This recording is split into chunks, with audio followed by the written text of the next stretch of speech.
Good evening, my name is Oscar Acosta, and it gives me great pleasure to be with you this evening. We're going to be tackling some tough questions, and we're going to go ahead and jump right in. We've got finite time, and we know we want to try to get to as many of these as possible. Really, one of the first questions that we're going to be discussing this evening is really one of the toughest, mainly because it comes from a place, a lot of times, a very personal and a very real place. And that's the problem with evil and suffering in the world. And how can an all-loving and an all-powerful God exist and suffering exist in the same space? And so we're going to tackle this because we're in a university setting, really from a logical standpoint. So we're going to reach way back into hallowed antiquity and go back to about 370 BC, when existed a gentleman by the name of Epicurus. He established the Epicurean school, and he posed an argument called the Epicurean argument. And it was the suffering, the logical problem, and it comes in a few different parts. And so we'll just go ahead and start there. And again, this isn't intended to establish, a complete and ultimate reason for suffering, but at least it gives us a framework to start from so we can have a little bit further discussion later. So here it goes. Part one of this is that if God is willing to prevent evil, but he is unable, then he is not all-powerful. 2, if he is able to prevent evil, but he's not willing, then he's not all good. And if he is both willing and able, then how can evil exist? And if he's neither able or willing, then why would we call him God? So part 1 breaks down like this, that it's logically impossible for both God and suffering to exist in the same space. And part 2, since suffering does exist, then it means that God cannot.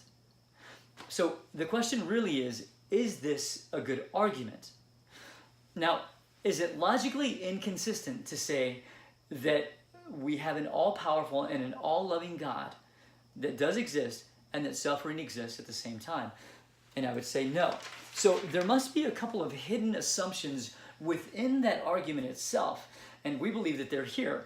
That if God is all-powerful, then he can create any world that he chooses to. And the second hidden assumption within that argument is that if God is all-loving, then he prefers a world without suffering. So let's tackle the first assumption.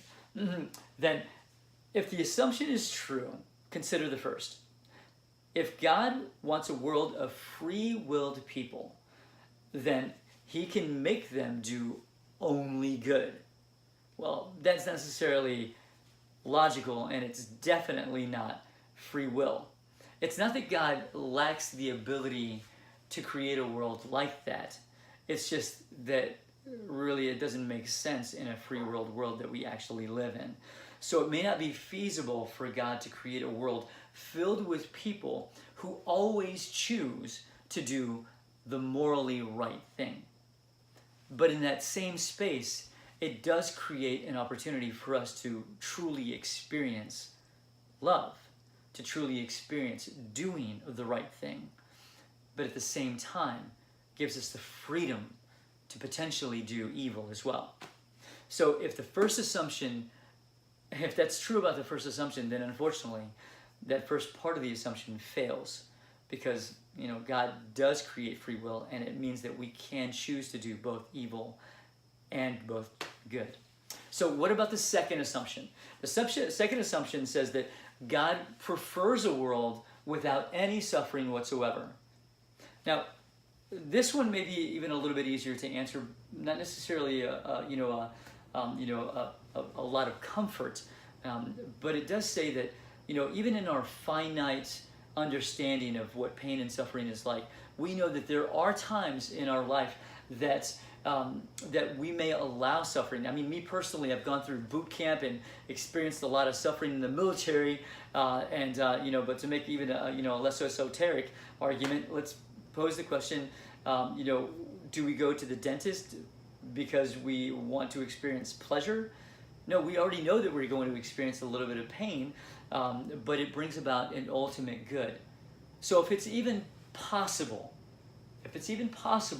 that God may allow suffering for an ultimate and greater good, then the second assumption within that argument may also fail.